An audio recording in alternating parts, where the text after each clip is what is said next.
Welcome to Politics Done Right. I am your host, Egberto Willies. This is a progressive program that will take the mystery out of politics. This is the program that will encourage you to make sure government becomes we the people. Whether you are liberal, progressive, conservative, or otherwise, you get to air your point of view. We are an independent media outlet that, unlike mainstream media beholden to corporations, we only owe allegiance to you. Remember, you can also send me a tweet at EGBERTOWILLIES. That is at Egberto Willies. Let us engage. It is Politics Done Right.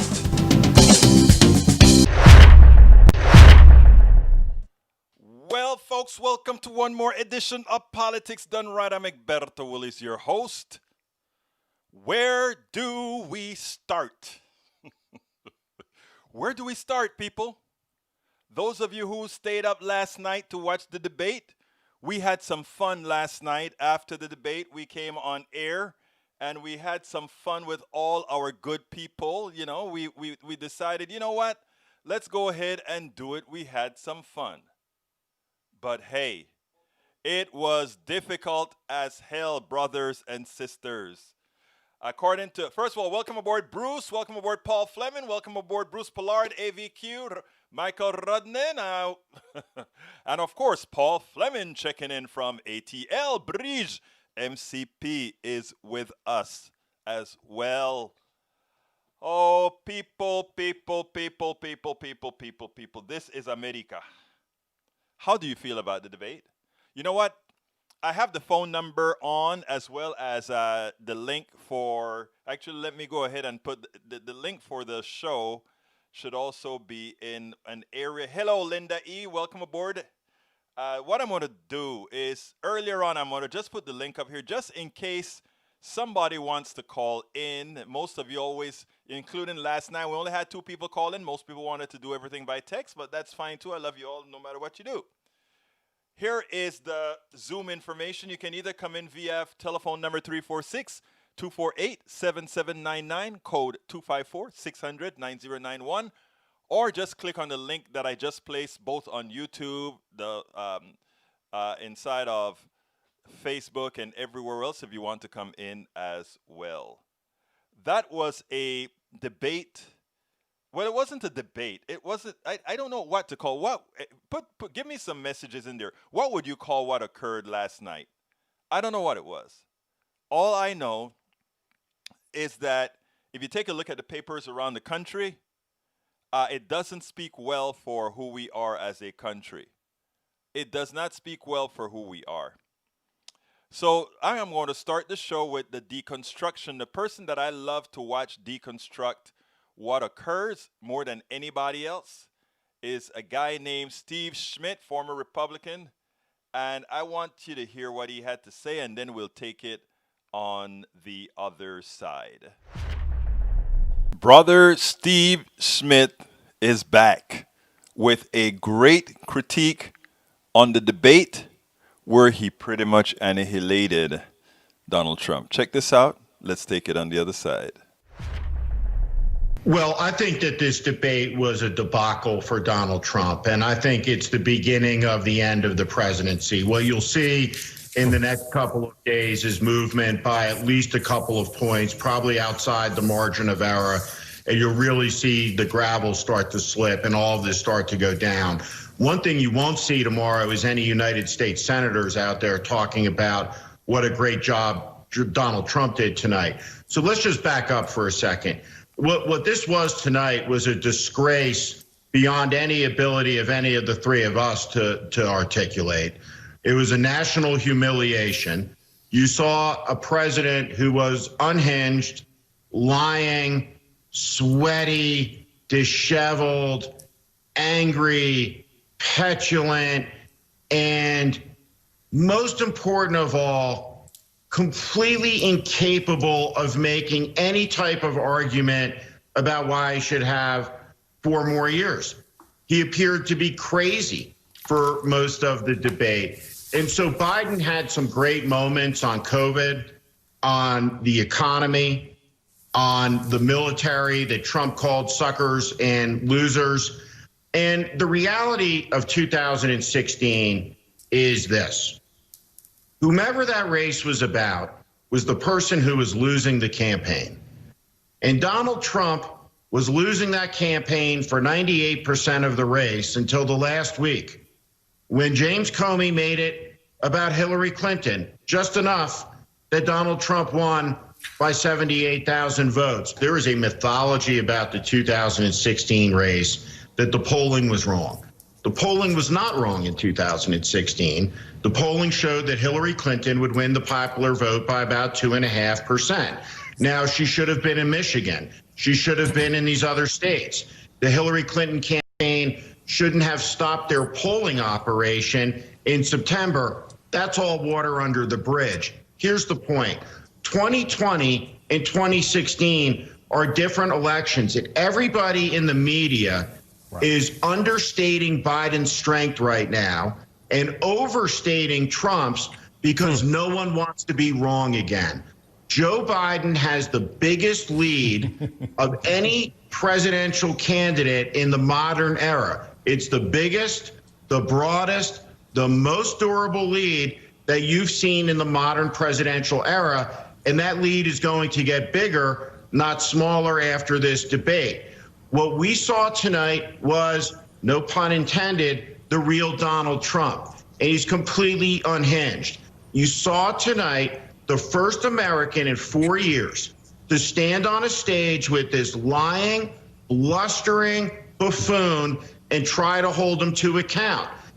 Joe Biden didn't do anything to disgrace himself tonight.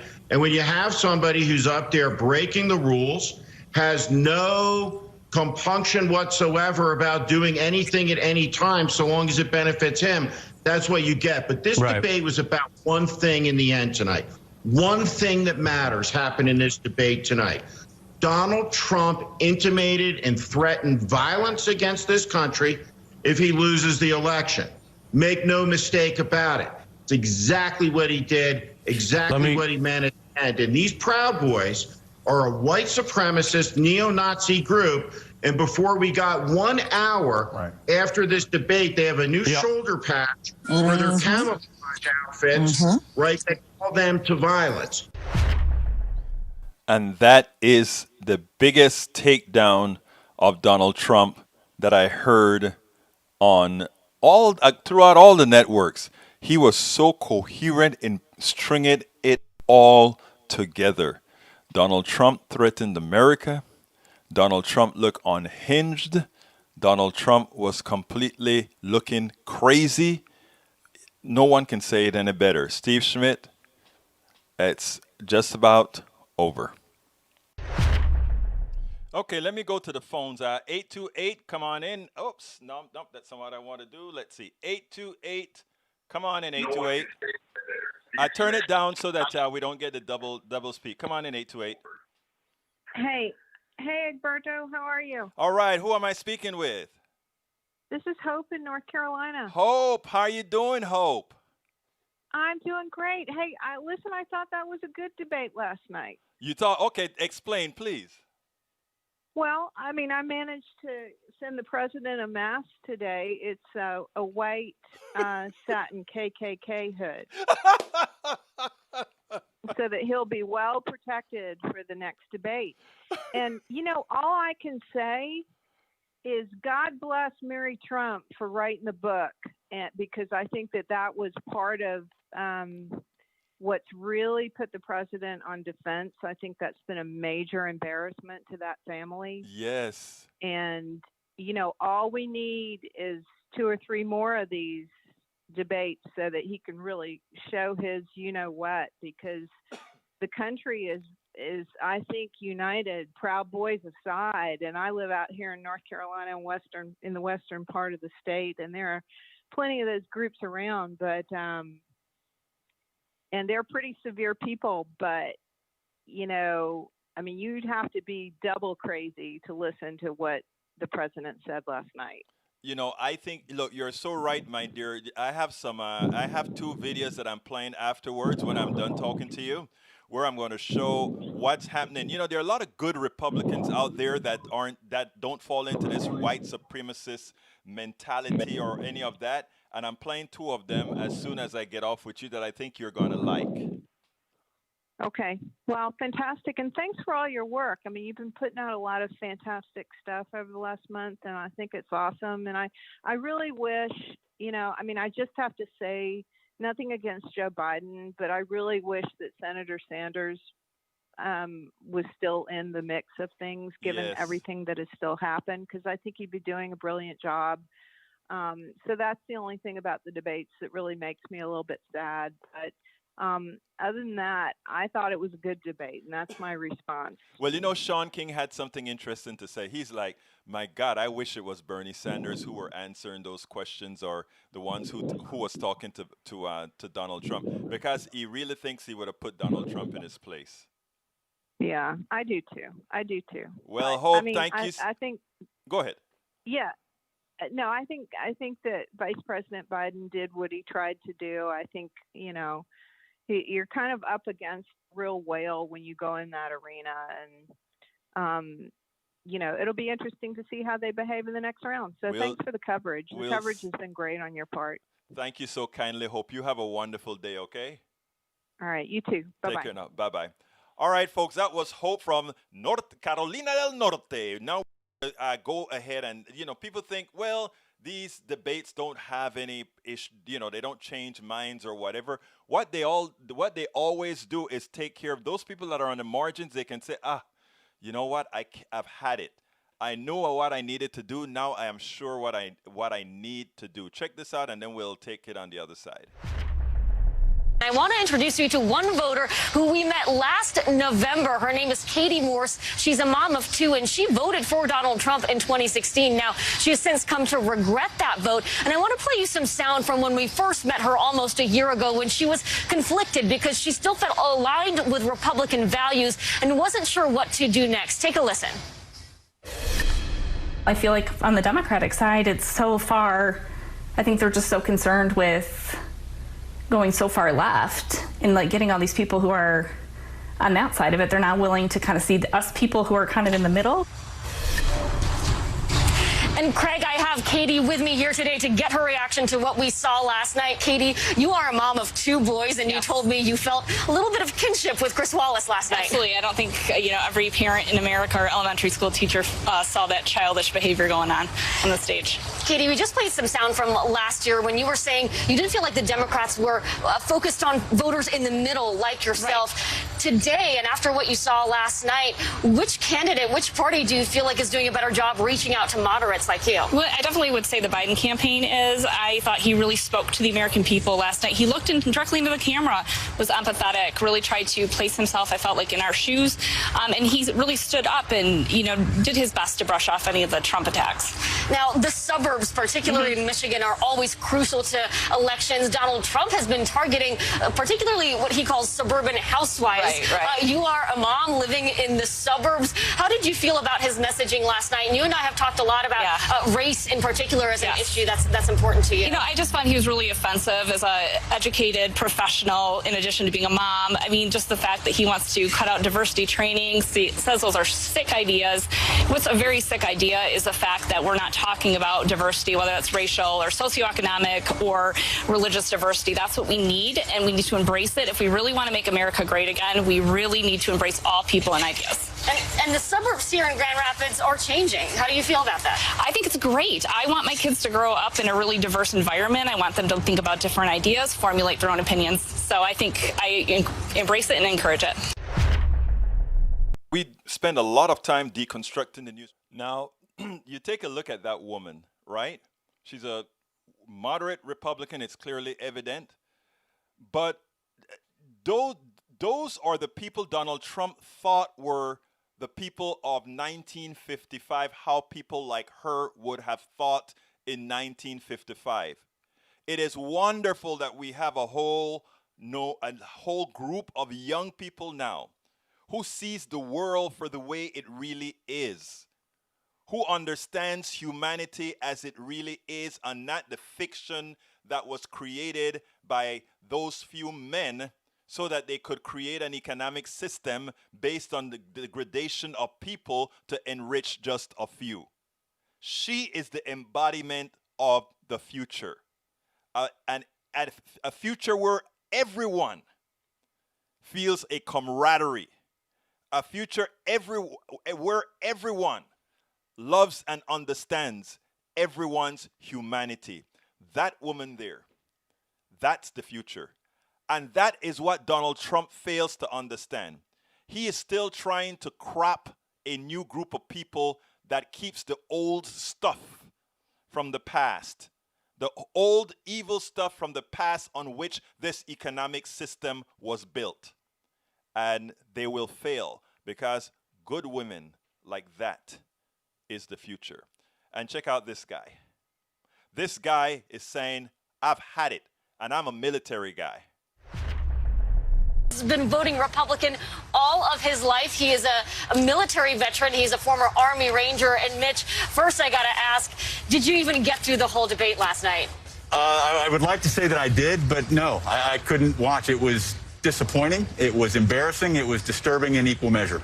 And Mitch, as someone who has served our country and cares about our standing on the world stage, what did you make of what you did see last night? Things that I learned in the military include leadership. And for me, leadership really devolves to two core fundamentals. It's integrity and it's care and concern for the men and women that you lead. We have not seen that in President Trump. I don't believe that he has any care or concern for our troops. Another thing I learned is that the military is one of the few places where honest mistakes are welcomed. They're learned from. And that lies kill people. People die because of lies. And Donald Trump has lied to us. And lies should be brutally and extravagantly punished, and rightly so. When he knew the danger of COVID, he lied to us. He could have told us right then and there, wear masks, socially distance, instead of politicizing it and making wearing masks is something that only weaker people did. And how many thousands of people would be alive right now? So no, he's not the leader that I'd like to see at the head of our military. And Mitch, you have voted Republican in every election since you were eligible to vote. What do you say to other lifelong Republicans who might be uncomfortable with Donald Trump but don't necessarily align with Democratic policies? And I don't. You know, even though I'm going to be voting for Vice President Biden, there are a number of his policies that I disagree with. I'm a staunch Second Amendment supporter. I'm pro-life. But I also believe that the danger of another 4 years of the Trump presidency far outweigh those. And I truly believe that as the leader of just one branch, one co-equal branch of our government, that there are other opportunities to explore those policies and to push for what I believe. I would encourage those other Republicans, look at the other men and women that have come out against President Trump. The Lincoln voters, the Republican voters against Trump, the veterans against Trump. I'm very comfortable in the company in which I stand. He's very comfortable within the company that he stands. And guys, I made a little mistake here. When I started the program, I didn't introduce the show or give you what the title of the show was. So the title of the show is Debate 2020 Deconstruction by Dr. David Kemp, who we're going to play in the interview in the second half of the show, and Steve Schmidt, Republicans Flee and Russia. So anyhow, as it turns out, Steve Schmidt completely annihilates Donald Trump like we showed earlier. Several real Republicans are choosing the country over party, like we showed the young woman and the young man that just now. And I want to show you an interesting thing that occurred today. As we are talking about the future, the Republicans decided they wanted to have a hearing with Comey and all these other things related to Russia. I guess they're trying to say Russia is not real. What's occurring in Russia with Russia and the election is not real. Well, they brought in Comey, and Comey kind of set the stage because Comey did not fall for the bull. And I want you to listen. This is a very short piece. Listen to what Comey had to say, and then we'll take it on the other side. Are you concerned that Trump will embrace and use Russian interference efforts to his advantage? Excuse me, as he did in 2016? Well, I'm a private citizen now, so as a private citizen, yes. If you had to convey one message to the American people about the persistent threat of Russian interference in our democracy or any foreign interference, what would it be? Know that a nation that does not have America's best interests at heart wants to reelect Donald Trump. Let that sink in. Let it guide how you think about the way we ought to conduct ourselves going forward. You know, that is another way of saying Comey implies a vote for Trump is a vote for Putin. Just take that to the bank. A vote for Trump is a vote for Putin. You're voting for Trump, you're voting for Putin as this president of the United States of America. And if you doubt it, ask why is it that Putin can put a bounty on U.S. soldiers and Trump does nothing about it? Why is it that Putin can go ahead and have his tanks in Syria almost wreck into American tanks and Trump does absolutely nothing about it? How is it that their planes can come and fly right next to ours to endanger them and to show we are in command, and Trump does nothing about it? Those were messages that Putin wanted to send to Americans. I am in control of your president. I run your president. These things do not happen in isolation. Putin wanted it to be clear that he knows that there are a certain number of people that will continue to vote for Trump. And in the process, if Trump is reelected, you are electing Putin. Don't ever dare forget it. It's amazing these are the people who used to like to call themselves the glory, glory, hallelujah people, the patriots. Really? Really? Come on now, let's get real about how these things work. Okay, we are close to playing the video of Dr. David Kemp. But before we do that, you know, I have to try to get a little piece in as far as asking people to join Politics Done Right. So if you are on YouTube, there are two ways right now sitting down on YouTube that you can be a part of the Politics Done Right family. Please just click on that join button and become a member. If you become a member right now, it's pretty cheap. It'll flash on the screen and say, hey, guess what? You got a new member, and I'll call you out and whatever message you want to do if you click a join. Alternatively, on YouTube, you can give us what's called a super chat. If you click on that $sign, you can also click on, you can see the thing come up, and a super chat of whatever you want to say to us, we'll do for you. Those of you know that we have a new book out. It's called It's Worth It, How to Talk to Your Right-Wing Relatives, Neighbors, and Friends. Please go ahead and you can get that book at Amazon. That book at Amazon, I just put the link that went over to YouTube, Periscope, Twitch, and Facebook, so you can click on that to get the book. What we also really would love for you to be a part of is our Patreon. Patreon are people, oh, you got the book, Linda E. Thank you so kindly. Did you like it? Oh, you said excellent. Thank you so kindly for buying the book. Please, if you like that book, go ahead and give it a review at Amazon. That helps people kind of get a feeling of, yes, we like this book, etc., etc., etc. So if you bought the book, please go ahead and give me a review on Amazon. You can also become a Patreon, and that is at politicsdoneright.com/Patreon, politicsdoneright.com/Patreon, and that is how you can become a patron of Politics Done Right.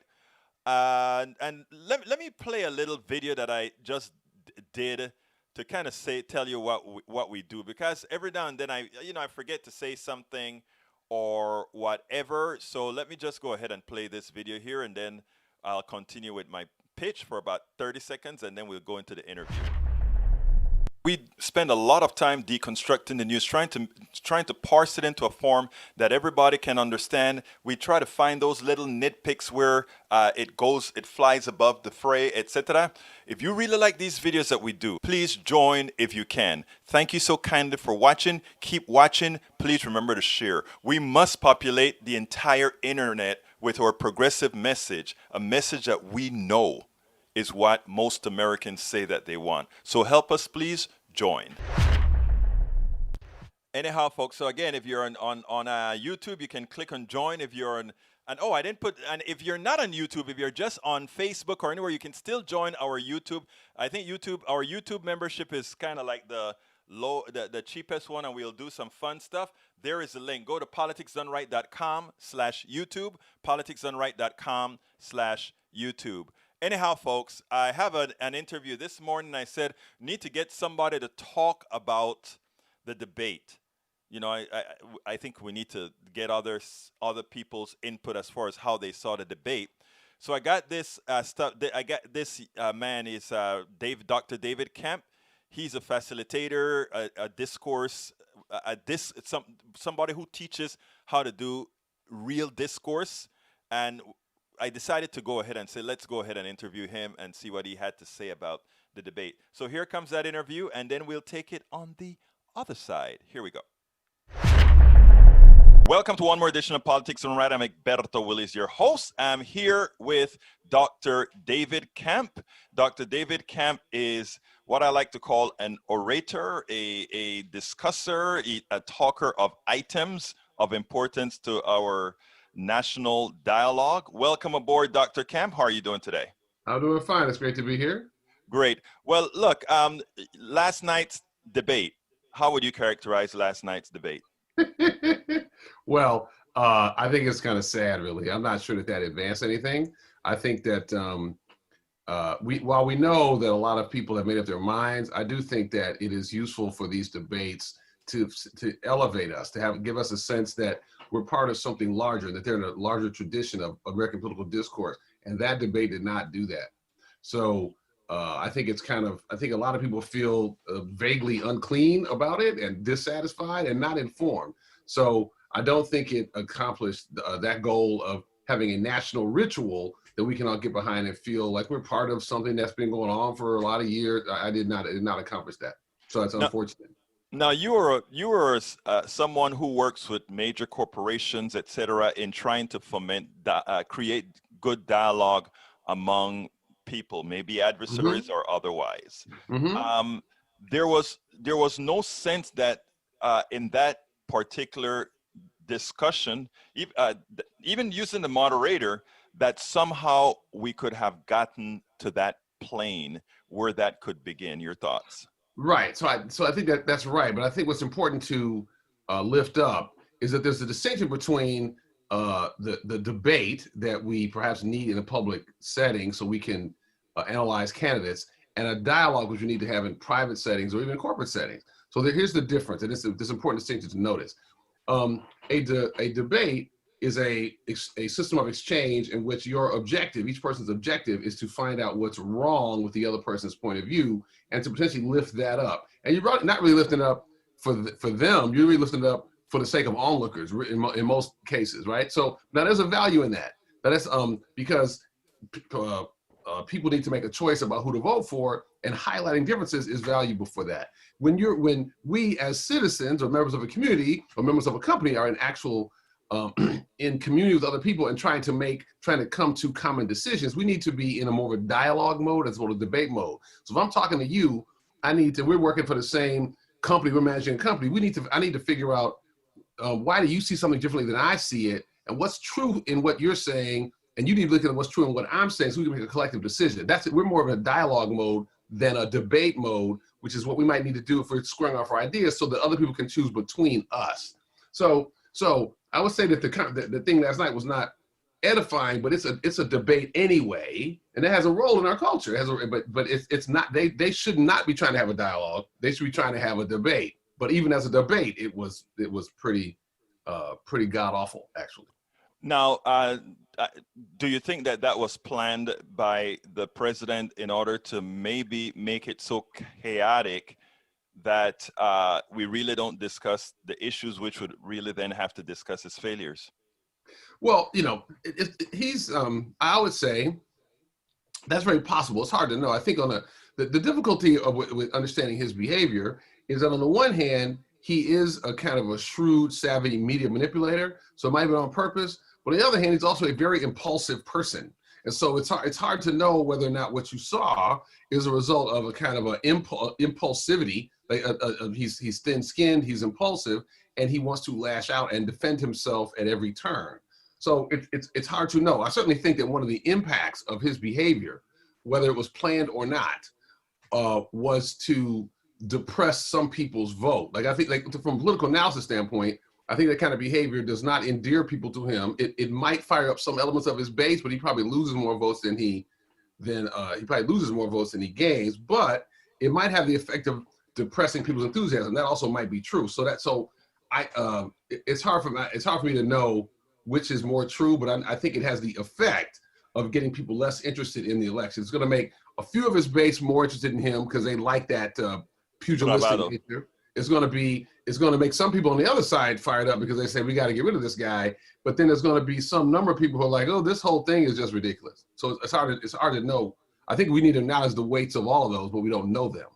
I have always wondered when people say that, however, that the debate is going to really depress people's voting because of how nasty it was or whatever. I thought that the Biden fundraising that came across yesterday pretty much proved that, hey, we need to do something here. We just can't have this guy. That's just the impression that I got. No, I hear you on that, but I hear you on that. That's why I said this. There's effects upon all three. Right. There's an effect on Biden's base. There's an effect on his base, but there is this unknown effect on the people in the middle. Let's remember, 100 million people don't vote. 40% of the American public doesn't vote. In fact, I have a project called the Voice Project. People can get to it at thedialoguecompany.com/voice, and it's all about how we bring to bear best practices in conversation to persuade people to vote or just to have a better conversation. But the reason I created so much around persuading people to vote is because 100 million people don't vote. So I'm just saying that is a not insubstantial, that's a substantial part of the American public, and we need to think about how do we motivate them and what's the impact of something like this on them. Now, let's get a little bit substantive with what was attempted in the debate now. When we talk about race, it was interesting to me because Donald Trump has been trying to make inroads into, let's go specifically with Black people. And they gave him one specific question yesterday. It kind of befuddled me how he answered it, talking about being very good for, let's say, African Americans. Well, I rather use the word Black people, being good for Black, that's fine. For Black people. And then he immediately went on to law and order. Now, it concerned me in the beginning the way that it was set up by Wallace, where they equated, or in the same line they had race and law and order. Well, race and violence. Race and violence. Race and violence, which concerned me in the first place, why those two topics or those two things were linked together. Your thoughts? Well, I noticed it too. I thought my tendency is to try to give people the benefit of the doubt. And so in doing that, I thought that what Chris Wallace gave himself was the frame of talking about race and police violence, as well as race and community violence. And what are these protests about? These protests are about unwarranted police violence, and that has to do, and that's racialized. So while I did have some suspicions and concerns, I given Chris Wallace benefit of the doubt, I thought that maybe he's going to bring up other issues. Like for some people, violence is primarily race and police violence, and for other people, it's a different thing. It's violence. So that frame I thought potentially was a large frame. They didn't bring up really police violence, so it might be that my benefit of the doubt was too much beneficial, right? That very well could be.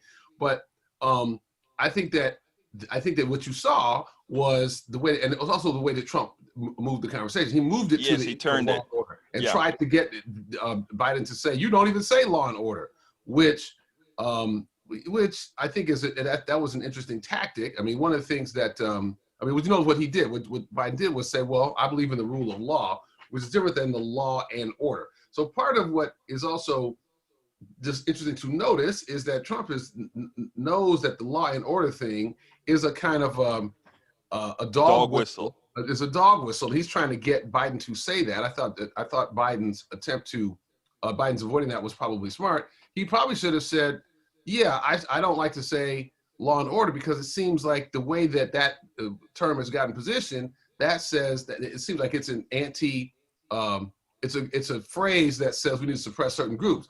I also know, Mr. Trump, you don't like to say Black Lives Matter either. Why is that? I'm just saying that and it's unfortunate that these things are on opposite sides culturally. But I think that a retort he could have done is something along that line. I think was saying, I believe in the rule of law, or you go another way. I believe in the rule of law, and I wish you would start following the law, right? Because that's because then you could raise the issue of whether or not Mr. Trump has violated law and the rule of law by various things that he's done, both in his private life and through Attorney General Barr, as well as through various actions that the regime has done, that the administration has done. All right, you are now the person running for president, and the issues are climate change. The issues are socioeconomic well-being of the entire country. The issues are social justice. How would you have framed that had you been Biden and able to speak without interruption? Okay, I would say, Mr. Trump, in the last election, you said climate change was a hoax. Do you still? I would. One of the things if I was Biden is to raise questions, is to make Trump hang himself, right? So, do you still think climate change is a hoax? 97% of all scientists think that this is real. 3% think that it might not be. You see, in the last election, you said this was a hoax. Do you still think it's a hoax? We have fires that we haven't seen. We have a hurricane level we haven't seen. Do you still think that climate change is a hoax? And notice when he brought it up, when Chris Wallace brought that up, all he talked about was like the fires, but not the other devastating impacts of climate change. We got glaciers melting, et cetera. So I want to interrupt 1 second, because now that you brought up the forest floors, keep your thought, but I just want to say this for the audience. The ridiculousness of a president talking about raking the forest shows he has no mental form of proportionality of how large a forest really is. To think that you can have people that go out there and manage a forest, manage all these different areas. And that the moderator didn't just come in and say, sir, do you know how many hundreds of thousands of square acre or miles? Hundreds of millions. Right. Hundreds of millions. How do you understand what you're saying? Are you going to hire people to rake that up? I mean, it's just impossible. Well, there's that, but there's also the case that the 57% of forest land is managed by the federal government. Exactly. So you have this whole thing with that as an implicit critique of state policies, when in fact most of that land is managed by the federal government, right? Exactly. But continue. I'm sorry to interrupt. It's just No that you brought up the forest, and I wanted the audience to hear that particular narrative. I got you. So I would, if I'm the other candidate, I would make Trump confront the issue of, does he still think climate change is a hoax? So that's one, to make him take a stand on that question, right? So you got corporations, you got the military, you have all these institutions which are essentially conservative institutions who have accepted the fact that climate change is human cause and is a problem. And I would say, do you disagree with all those people? So that's one issue, right? The other issue you said was the economy. So I mean, of course, the big issue that don't talk about well enough is income inequality, right? So now, what's really odd is that on some level Trump ran on a populist message. The first time we thought that he was the working man's billionaire, supposedly. So, and the implicit notion is that he was going to foster a set of policies that would benefit working people. Well, you saw the tax cut did not do that, right? So I would have brought up, well, it turns out that this pandemic, which you say you didn't play a role in, you didn't cause it, but we can talk about your policy. That's a different part of the conversation. But it seems like it's widened income inequality. It was already a problem. It's been a problem the past 40 years, especially the past 10, and then especially this year. So what would you suggest that we need to do? Is, first of all, is that a problem? Is the gap between the rich and the poor, the super wealthy and the poor, is that an issue that we need to be thinking about and you need to do something about? I would suggest that it is, but I want to hear from you. So I would would put it to him at that level, that we need to talk about income inequality. And what that also would do, it would help Biden with working class people, right? Because part of the weird part of Trump's support is it's a grievance by people, working class people. Some of that grievance is racialized, but some of it is implicitly a class based, and they feel like they've not gotten their fair share. Doctor, I want to say something here, because I noticed some of it is race, while some of it is class. I've come up with a new theory. I think it's really all class, right? I think race is the tool, but it's all class. Your thoughts on that? I'm a really big fan. I would phrase it slightly differently. I would say that there's good research. You should check out a person by the name of Ian Henry Lopez. He wrote the book called Merge Left. And it's a recent book. And he talks about, there's been some testing done about different arguments against the dog whistle politics that you sometimes see from President Trump, people like him. And basically a message that people use racism to perpetuate class warfare does better in terms of attracting more people than a message that this is all about racism or it's all about class divisions. Like essentially the notion of strategic racism, which is the term we should all come to use, is something that even if you haven't heard it, like people get it. Like the idea that people use racism in order to enact their class suppression or class oppression. That's what I mean. I think that's what I'm saying, right? Right, but I'm just saying. But I'm just saying. I would be careful of phrasing it that it's all about class, but say people use racism to keep different groups stratified, right? But I'm just saying I am agreeing with that. And in fact, there's good research that shows that message does the best against the racist dog whistle message. And again, Ian Henry Lopez, you should look him up. He's somebody you should know about. Henry Lopez, I'll look Ian that Henry up. Lopez. Yeah. Ian Lopez, okay. Because, the tenet that I've always pushed, and I know we're kind of going off on a slight tangent here, but I think since you brought that up, it makes good discussion. One of the things that I've been trying to qualify is all of us have been trying to push that, many of us have been trying to push the issue that race is a social construct. And do you believe that, or? Of course. Okay. So I think that's well established. Right. If race is a social construct, then I don't see how you don't look at it otherwise. Even the implicit hate that you have within a certain group, it is something that it's a cancer that was inserted, if you will. Right. No. I mean, yeah, I think it's well established. People who study racial issues that race is a social construct. I think it has no biological foundation. So right. So I think okay. there's broad acceptance of that among people who study it. We still need to work on the American public, but there's broad acceptance of that in the people who study it. Yeah. Okay, so on the last, there was a third issue, right? Because I'm just trying to make sure I covered your point. Yes, the third. We had the climate change, we had the socioeconomic issue, and now we have the social justice issue. So I would say there's a couple aspects of that are important to lift up. So I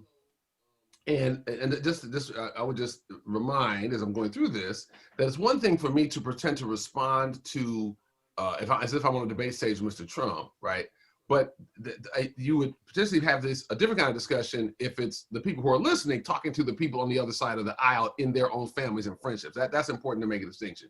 So, for example, if I was on the stage and I'm hearing him talk about Antifa and all this violence, I would probably point out that the studies have shown that like 93% of these protests are completely nonviolent, right? So that's a retort strategy. From a standpoint, so that's what I was doing in the debate context.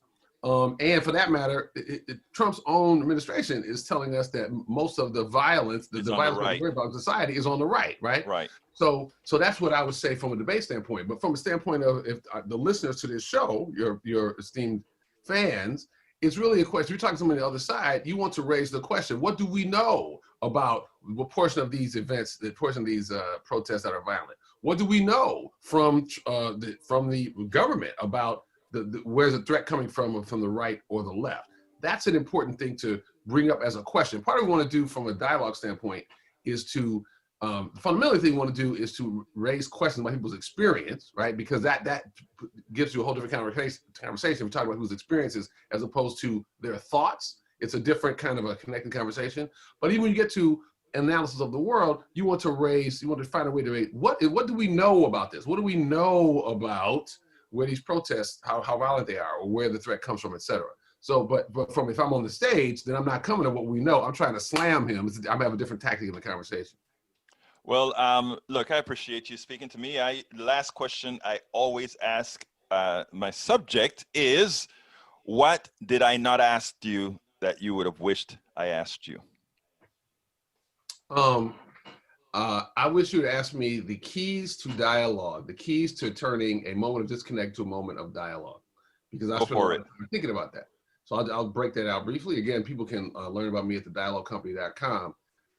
The keys to turning a moment of difficulty, moment of dialogue, there's really 4 steps. One, you need to, and I describe these as something called the reach method. So you got to calm down, right? That's a critical thing if you want to turn a moment of disconnect, a moment of dialogue. Calm down. I call that the reflect step. You got to ask questions, because the best way to get somebody to listen to you is to listen to them first. So you got to ask questions, preferably to get them to talk about an experience. I call that's E-R-E. Then you want to ask, you want to agree and confess. You want to let them know that you give them acceptance, so their point of view is not crazy, and you confess to feeling like that at some point. There's some truth in what they're saying. So R-E-A-C, and then the last word is harmonize. You want to try to link together, you want to offer them some expanded view to have them think that what they think is not crazy, but there's a new way of thinking about it. What does that mean? Add up to the reach method, right? So you're trying to reach them. So it's important to take those 4 steps and to consciously manage the conversation so that the conversation does go from disconnect to dialogue. And I must say that concept works perfectly. I've been working on that with the Coffee Party and other organizations for a long time, doing that very well. Dr. David Campt, it was my pleasure having you on Politics Done Right. Thank you so kindly for having been here. Thank you so much. Well, folks, I hope you enjoyed Dr. David Campt. There's something that flashed out to me, 2 things from Masticator. And I think it's important because, like I said, we also have quite a few conservatives that listen to most of them just listen to the show, and some people will send me little notes in the mail, but we have folks like Masticator and Temp28 that they're pretty active in the chat, and I love that. Thank you so kindly for doing that. Masticator said, so Egberto, it is possible to manage forests, but it is impossible to manage forests, but bureaucrats can manage a complex economy. Yeah, okay. Oh, actually, the forest is quite a bit more complicated than the economy. The forest is something that is worldwide, been here all along. We don't control the way, in fact, we don't control all the different permutations that can occur with living organisms, et cetera, et cetera, et cetera. So that's one point. An economy was created by person. In this case, our economic system, the capitalist system, was created by man. All its intricacies within the capitalist system was created by man. The permutations that occur because different people react to different things that cause them to behave differently within an economic system, that can be modeled. And in modeling that, we have done a very good job of modeling economic systems. That is pretty much how we know the capitalist system cannot survive. Okay, now you won't see those models come out in open air or anything like that. You have to talk to people like Richard Wolff or others that can show those lines as one particular line going to infinity, the other one goes near zero. I mean, if you studied differential equations and that kind of stuff, you'd understand these mathematical features, my brother. So my statement stands. An economic system is currently man-made. Maybe if it were women-made, it would be better, but it's man-made, and it's a terrible, the current one that runs the Western world, while it created a lot of wealth for some, while it built a lot of stuff for people that looks beautiful, most things in that economic system, most people cannot take advantage of. So let's kind of remember those things before we get to before we try to get any kind of gotchas. There's another thing that Masticator said that I wanted to touch on because I think it's a teaching moment. And Masticator, I hope you're still here, because I know this statement that you made here. I know where it comes from. I know that it has a lot to do with how you were reared and also how the dog whistles have gone through our system. So whereas a lot of people take offense to these types of statements, I use it as a reason to enlighten many others, because it is a common thought that many think. You are brave enough to say it, but many do think it. So if I can now answer what you've said, maybe we can have a better country where we can all get rid of all the stereotypes that are not factual. You said, Masticator, LOL, talking about my guest. My guest who is a doctor who happens to be black. You said, LOL, this doctor was obviously an affirmative action quota in university. Let's stop there. You know absolutely nothing about this guy's education, but you assume because of his hue, you know that he was only there because of affirmative action. Then you state, he clearly has little ability to think logically. Well, to me and to many others, including Breach MCP, who suggested that he gives advice to Biden, seems to me like many here, not necessarily you, but others here, think that he is a logical thinker. Then you say, notice how everything he says is conjecture. I don't think I've ever heard you say that about Donald Trump and his conjecture about, even though there's no evidence of large-scale mail ballot kind of any kind of forgery or any kind of mail ballot fraud, he has a conjecture that that is the case. But I don't think I've ever heard any one of you on the right make that statement. But you clearly assume Dr. Kemp was an affirmative action at the university because you think he doesn't think logically because of what he has said, when in turn you don't look at the president with a negative point of view of his illogical thinking. So what I'm trying to say, there's a good possibility that Mr. Kemp was a affirmative hire. There's a good, I tell you a quick little story, and I want to tell this story because it's important. I got hired by many companies when I got out of college. I got hired by a particular company in Houston that the vice president of the division called me into the office, and he said my boss liked me, and they really wanted me hired. And he said, you have 6 months to do this, to prove myself. And if I don't prove myself in 6 months when I'm laid off or let go, he doesn't want to hear a damn thing about affirmative action. My 6-month project, it was a project that was out for 6 months. I did that project in 2 months. It was designing, modifying a part of a login system that goes into an oil well. It was done in a 6-month project I finished in 6 months. 2 months, a 6-month project I did in 2 months. The reason I'm saying this is when people would tell me, you're just here because of affirmative action as an engineer, I took offense to that. I got pissed off at that. You're saying I am not knowledgeable for this? I did that damn 6-month project in 2 months. But the truth is, when I think back, now that I'm a more logical thinker, now that I'm older, now that I can be peaceful in the way that I think, now that I don't hold you accountable for those bad things that you talk about, Masticator, for those racist comments that you make, Masticator. I'm not calling you a racist. I'm saying the comments you're making are. What I'm saying here is simple.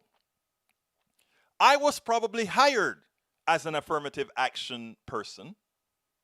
That was not mutually exclusive to me knowing the material.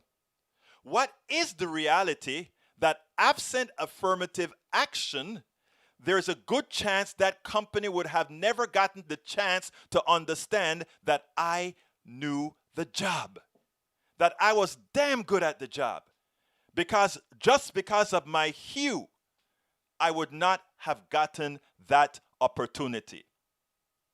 So whereas you may use affirmative action and quota as a pejorative for Mr. Kemp, the reality is whether that is true or not is immaterial.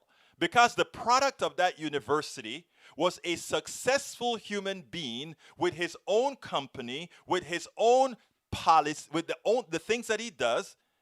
He got afforded the right to do something that otherwise may have been denied him in this country. So I hope, Mr. Masticator, you understand that with the civility with which I discussed it, and not only that, with the lack of anchor that I actually told you. All right, let me go down back to the middle to see if anybody else is here. Okay. Michael Wren, screw that. If someone repeats racist comments more than once, then they're... Yeah, I hear you, brother. I hear you. Okay, DJ Skid says, found that over 175 current and former law enforcement members are endorsing Biden, therefore come for Trump's claim of no law. You know, if Trump's mouth is moving, Trump is lying. Okay, remember that. If Trump's mouth is moving, Trump is lying. That's all you got to remember. That's all you have to remember. Okay, I want to welcome all my wonderful people in here. Welcome aboard, Micah. Paul Fleming was the first one to check in. Welcome aboard, Paul Fleming, Michael Rodnan AVQ, Bruce Pollard, Paul Fleming, let's see, Bridge MCP, Linda E. And Linda E., thank you so kindly for being a patron, and thank you so kindly for purchasing the new book as well. I have the greatest supporters. I have the greatest watchers, listeners, all of that, because you all give me the energy to produce. The reason I'm doing these 16 hours a day, man, is it's like I love it. Why? Because we are all together. We are all really making a difference. Bridge MCP, welcome aboard. I got you already, Paul Fleming. I'm not going to call you twice. Tank 28. Tank, let me talk about Antifa. It is important that you're factual. Antifa is not any organization. There's not an organization called Antifa or anything like that. Antifa is sort of an ideology, an anti-fascist ideology. And people would do things and then name Antifa.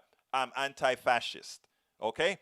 That's all I'm saying. That is the reality. And if you look at Donald Trump's FBI, Donald Trump FBI says that most of the terrorism in this country comes from right-wing groups. That's just a fact. Okay, I called out Tank 28. Let me go ahead and call out, let's see who else is here. Wow, a lot of people. Masticator, welcome aboard. I got Paul already. Let's see who else is. Pamela Mattox, welcome aboard. Let's see. Linda E., I think I called you out. Who else is here? I'm kind of scrolling down fast. We have 100 and something messages in here. Let's see. Bear with me. If I forget you, just drop a line in the box. Lee Grant, welcome aboard, brother. Let's see. Ted Renaldo, welcome aboard. Is that a new right-wing person I got? Ted, keep coming, Ted. I want you to keep being a member of our group as well, brother. Let's see. So that's Ted Reynaldo. Deborah John, welcome aboard. Who else is here? If I'm not calling you, just send a quick message underneath. I want to call you out. I would like to show that respect to the people who have given me the honor of listening. Okay, let's see who else is here. DJ Skids, welcome aboard. Who else is here? I got Roberto Luis, mi panameño favorito. Bienvenido, hermano. Okay, that's welcome in he's my Panamanian brother. We play music together. So, hey, what can I say? And he's wishing a happy birthday to Linda, my wife. Thank you very much, hermano. Muchas gracias. Muchas gracias, hermano. All right, let's see. Becca Ray says, 20,000 plus false or misleading claims. Yeah, that is true. All right, we are at the end of the program. I went about a minute too far. I just want to put my link to the book one more time because I really need you to become, first, I needed to get the books. That is the link that I just put in the screen. And please consider becoming patrons if you're on YouTube. Please click on that join button. We need members. We're going to have a big thing on October 3rd where our members will have access to, we're going to sort of do some, that's exactly 1 month before the election. So I want to do something. Michael Rudden, thanks for having been here, brother. So go ahead and get the book. And also, if you want to join that YouTube and you're not on, you can join at YouTube. If you're on YouTube right now, just click the join button. If you're not on YouTube, I just put go to politicsdoneright.com/YouTube. And to become a patron, go to politicsdoneright.com/patron. Thank you so kindly. guys, for having been here. Love you all. Share the shows. Share everything. Tell people about the show. Tell people to come on, and let's go ahead and have. Thank you, Bridge MCP. Thank you so kindly. So tell people to come on, and let's do this stuff together. My name is Egberto Willies. This is Politics Done Right, and you know how I end this, baby. I am what? Out!